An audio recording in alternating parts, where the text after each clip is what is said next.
Now that the Motion Picture Academy has made its choices for the best films of 1981, we thought it might be interesting to take a second look at a sneak preview special in which Roger and I reviewed our choices for the best movies of the year. We taped this program last January, and most of these films are still playing in theaters around the country.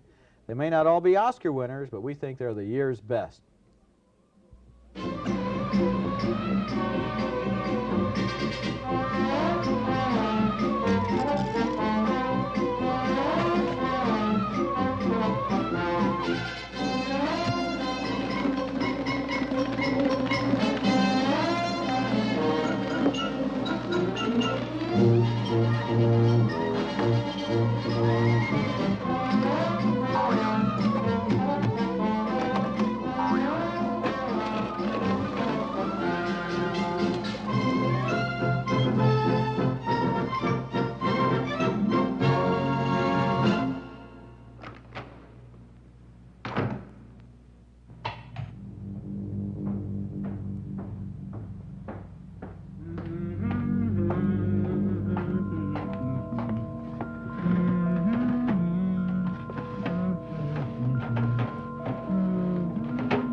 If I wanted to go to Russia, I'd go alone. I wouldn't need you to take me. Louise, Russia is not the safest place in the world for a woman to be alone.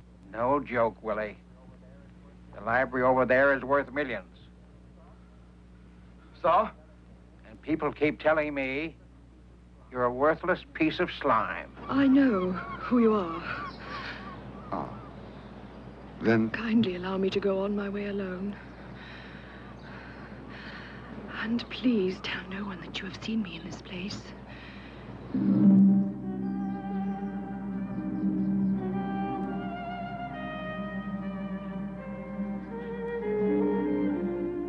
Four of the year's finest movies, some according to me, some according to Gene, some according to both of us, as sneak previews picks the best films of 1981. Across the aisle from me is Gene Siskel, film critic of the Chicago Tribune. And this is Roger Ebert, film critic of the Chicago Sun-Times. Now, some of the things you know that are going to happen when you become a film critic are, you're going to see a lot of movies for free, eat a lot of popcorn, and every Christmas time, you're going to get to compile a 10 best films of the year list. It's all part of the job. This is the 13th such list I've compiled. Roger's made 15 over the years. I've noticed a couple of things about critics' best 10 lists. I believe that films released late in the year tend to be placed on the list a little bit more often because they are more fresh in the critic's mind. Another thing I've noticed is that film critics, like most everyone else in America, like to root for the underdog, and so you will often find small and little-known but excellent films grabbing many of the top spots of a critic's top 10 list. Well, let's get on to our choices for the best films of 1981. We'll each be showing you scenes from several films on our list, and then at the end of the show, we'll reveal all of our top 10 choices. Now Roger begins with Raiders of the Lost Ark, a film that appears on both of our lists. Not only that, Gene, but Raiders of the Lost Ark was also the year's biggest hit at the box office. This movie was a lot of fun. It was a non-stop roller coaster of cliffhanging thrills, a glorious recreation of old Saturday afternoon movie serials, pulp adventure magazines, and kids' radio shows. The movie starred Harrison Ford as Indiana Jones, a daring archaeologist whose adventures take him digging for treasures around the world. Dr. Jones, again we see there is nothing you can possess which I cannot take away. Too bad the Jovitos don't know you the way I do, Belloc. Hokana Matuso! Robata!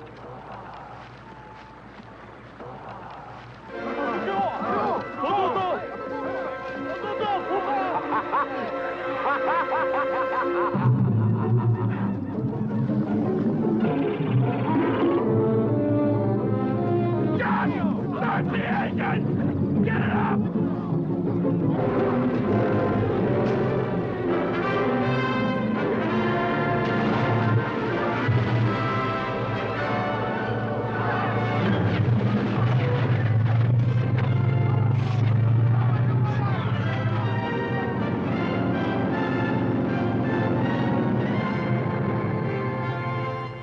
When he gets into that plane, there's a poisonous snake in the cockpit. This movie doesn't know when to stop. Raiders of the Lost Ark is about as much fun as a movie can be.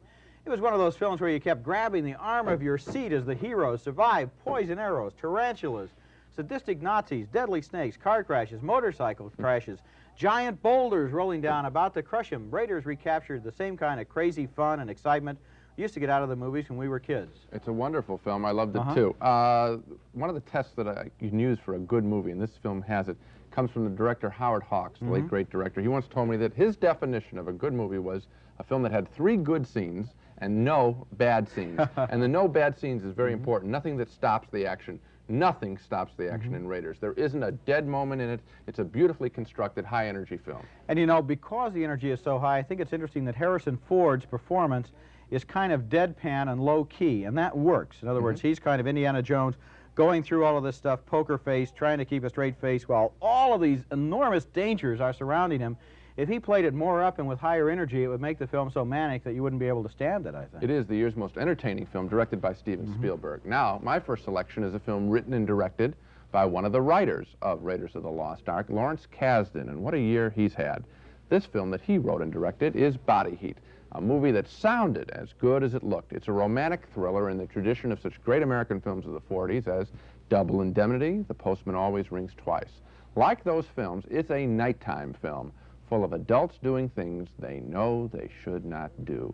The film begins with William Hurt picking up a hot-to-trot married woman, Kathleen Turner, on a Florida boardwalk. Listen to the smart alecky street talk that is a delightful throwback to movies of the 30s and 40s. I'm a married woman. Meaning what? Meaning I'm not looking for company.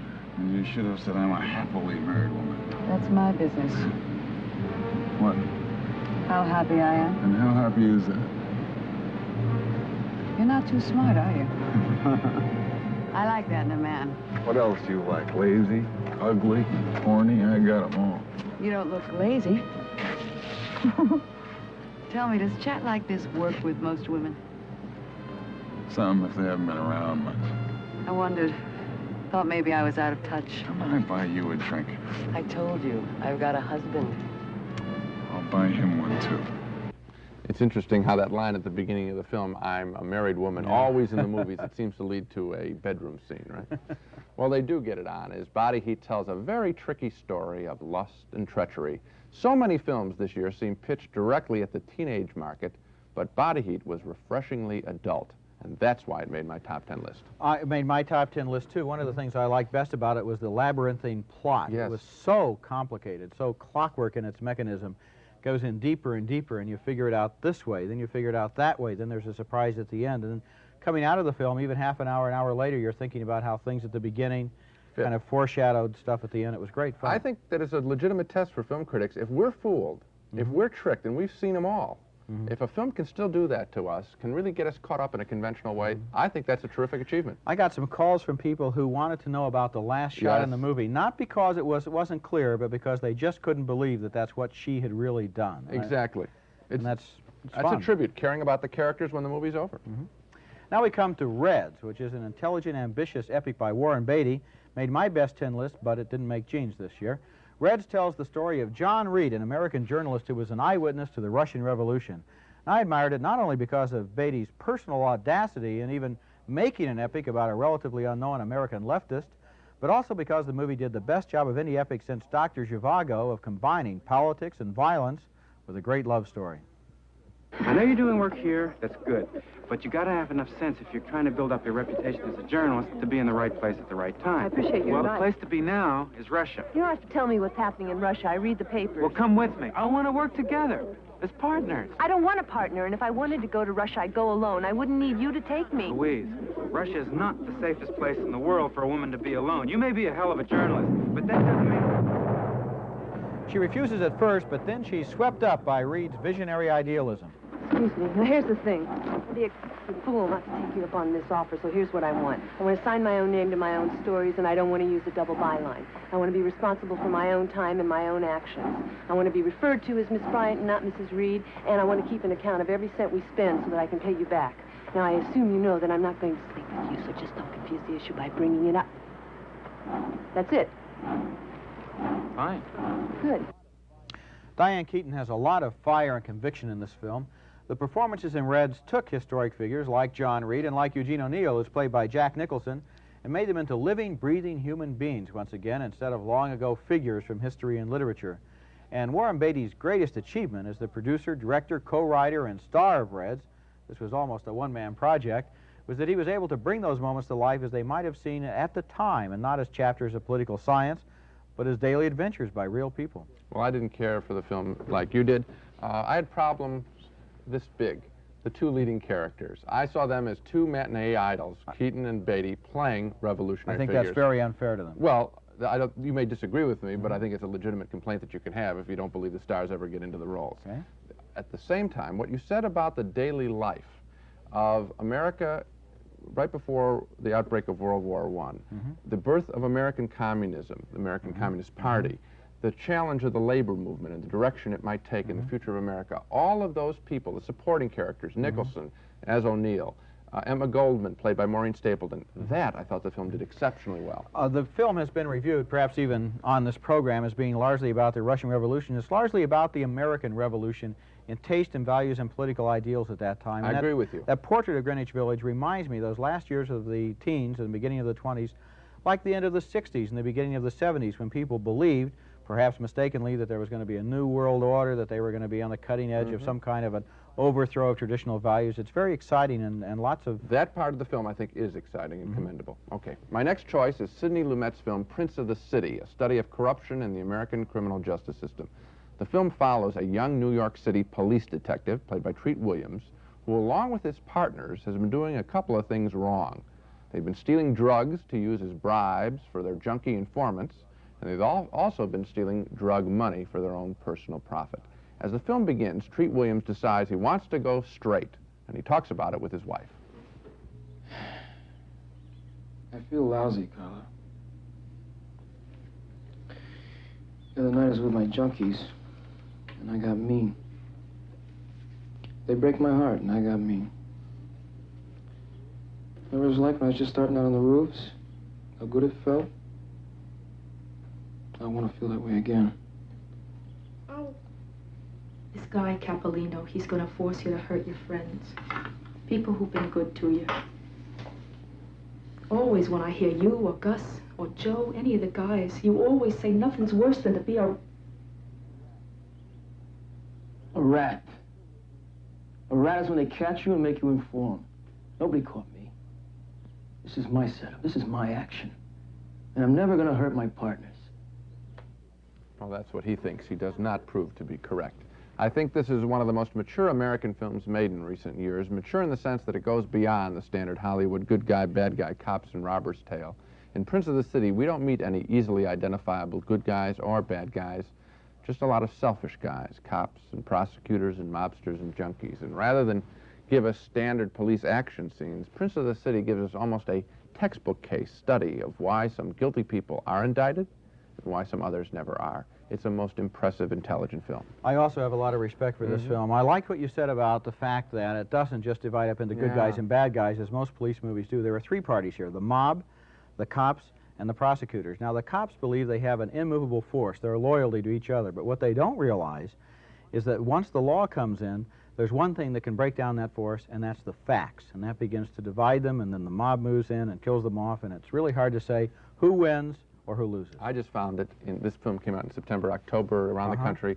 I found at that time, after a summer of idiocy films or lightweight stuff, it was a pleasure to think in the movies, and I thought this film was about as smart a film as it could be made. Intelligent, very complex.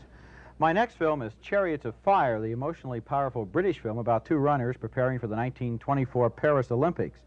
This was a film about athletes, but it wasn't a sports film. Chariots of Fire was really about a time and a place, Great Britain in the 1920s, where outsiders looked to areas like sports as a way to prove themselves, a way to vindicate their personal beliefs. In this scene, the two runners, one Jewish and one a Scottish missionary, are both outsiders in establishment England, and they meet for the first time before a preliminary race.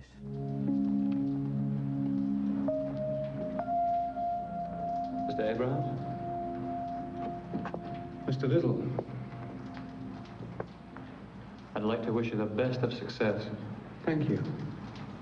And may the best man win.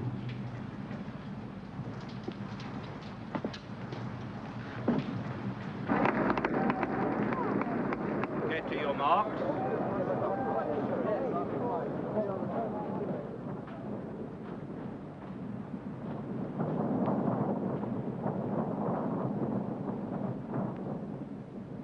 Get set.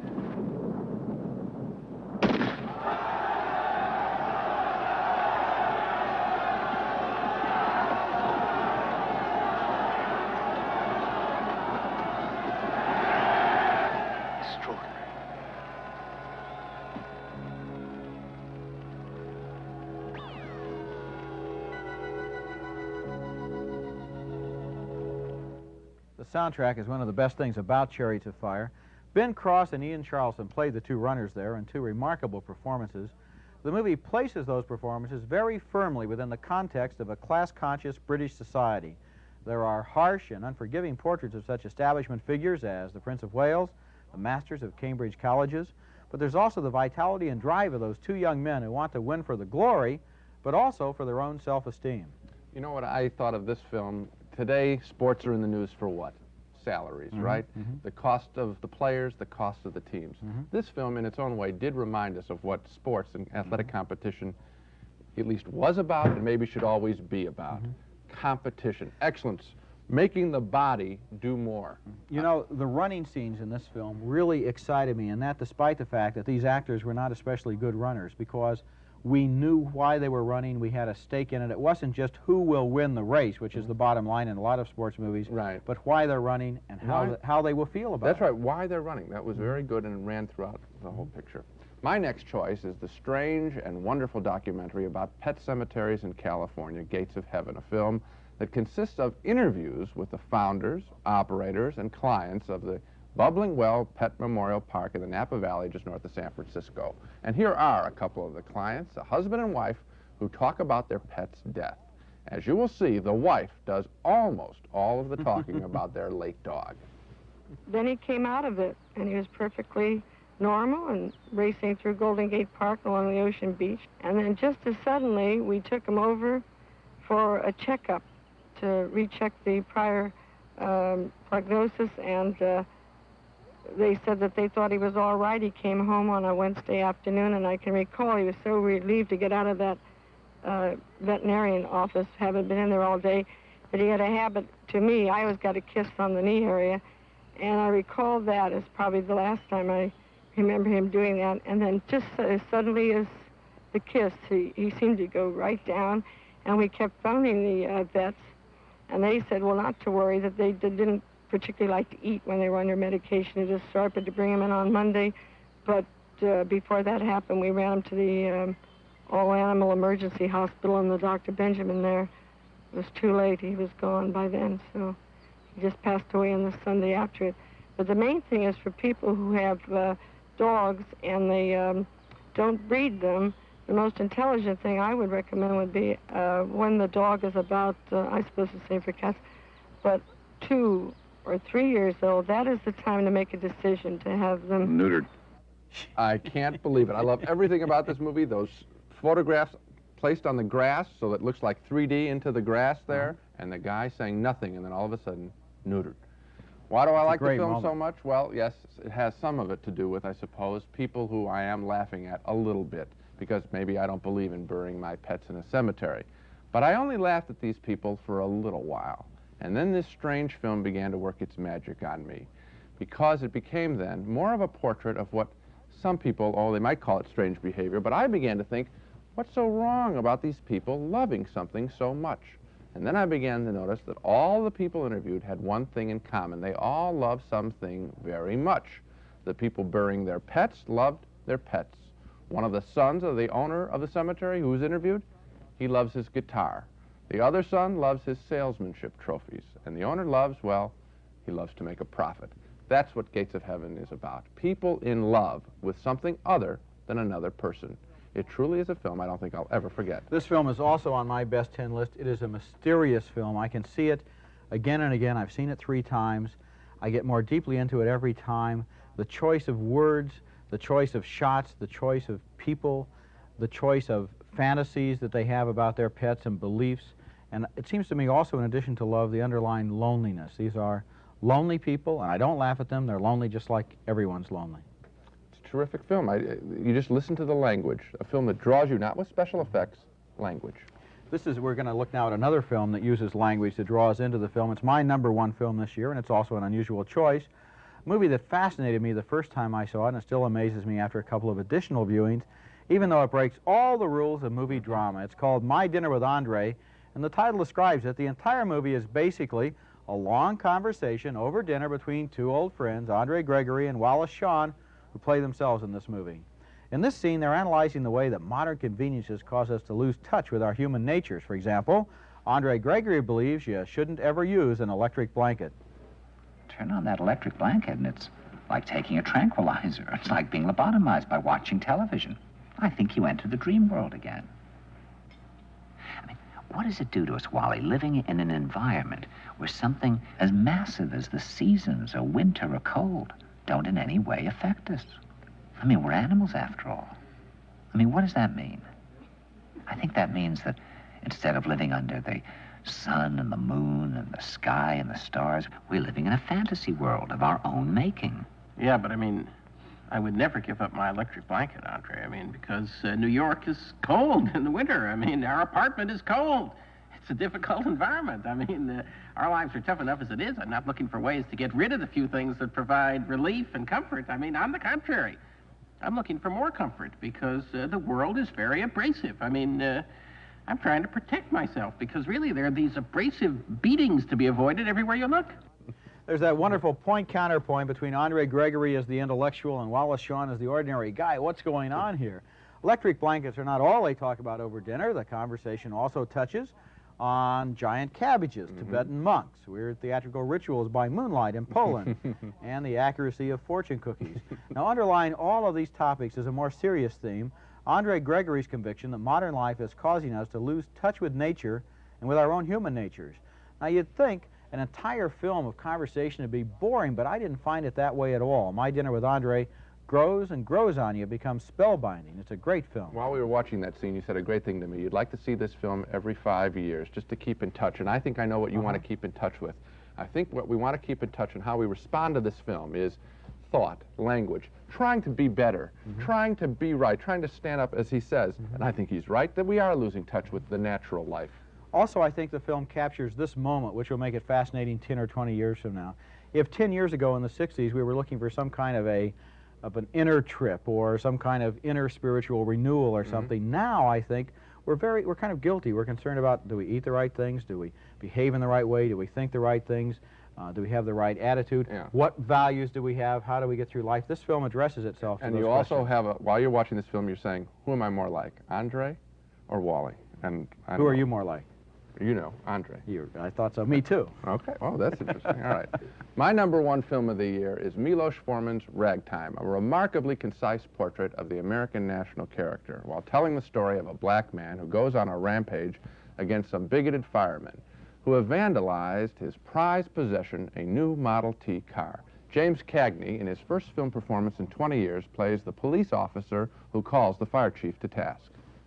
You know that someone's been asking for you, don't you? What is this? It's a joke, huh? It's a joke, right? No joke, Willie. The library over there is worth millions. So?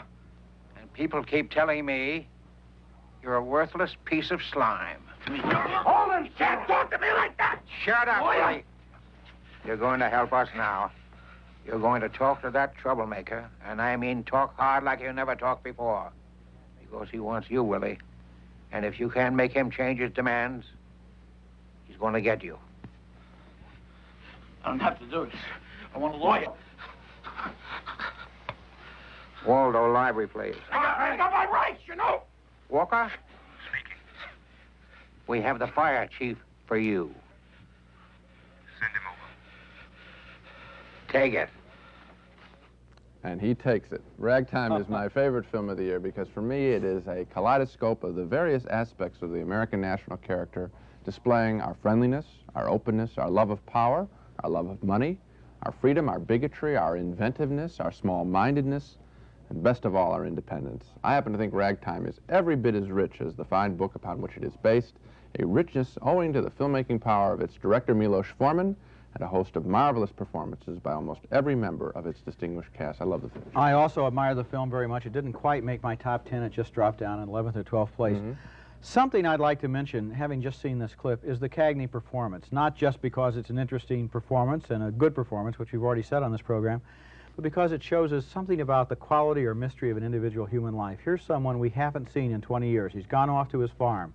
He's retired. Now he comes back, and in a couple of inflections of his voice and in the way that he goes like this with his hand, it's Cagney. There's magic there and there's beauty in the fact that I'm glad that he came back after 20 years to give us another look. And I'm glad he did it in this picture. He is a classic American actor. This film investigates America and the nature of its citizens. Cagney should be there. You're right. Let's take another look now at all 10 films on my best list of 1981. In 10th place, Reds, Warren Beatty's ambitious epic. 9th was Tess, Roman Polanski's lush, elegiac story of a doomed 19th century heroine. In 8th place, Body Heat, a visual salute to the Hollywood crime films of the 1940s. My 7th place film was Michael Mann's Thief, starring James Caan in a dynamic thriller with enormous force. 6th place goes to Atlantic City, about the winners, losers, and drifters along the boardwalk. In 5th place, Heartland, a young widow's struggle on the American frontier. In 4th place, Raiders of the Lost Ark.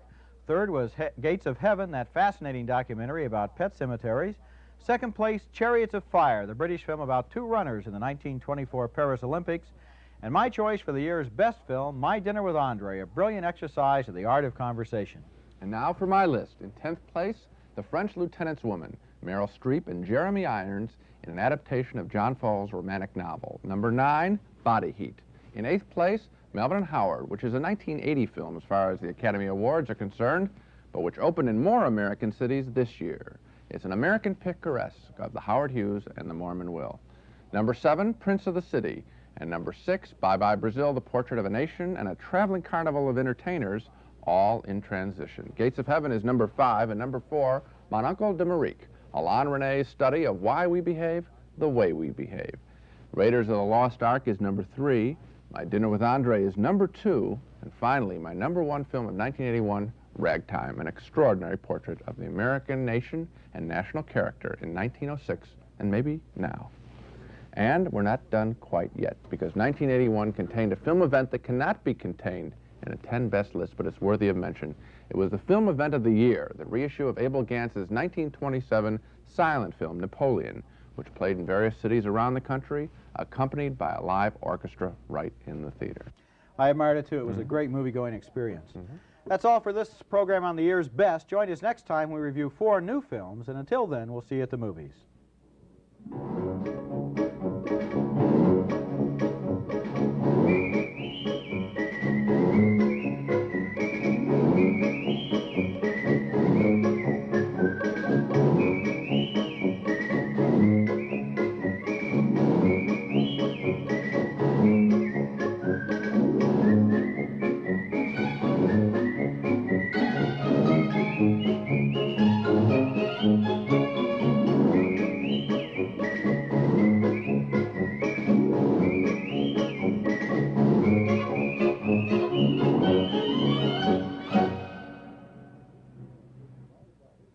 Funding for sneak previews was provided by this station and by other public television stations.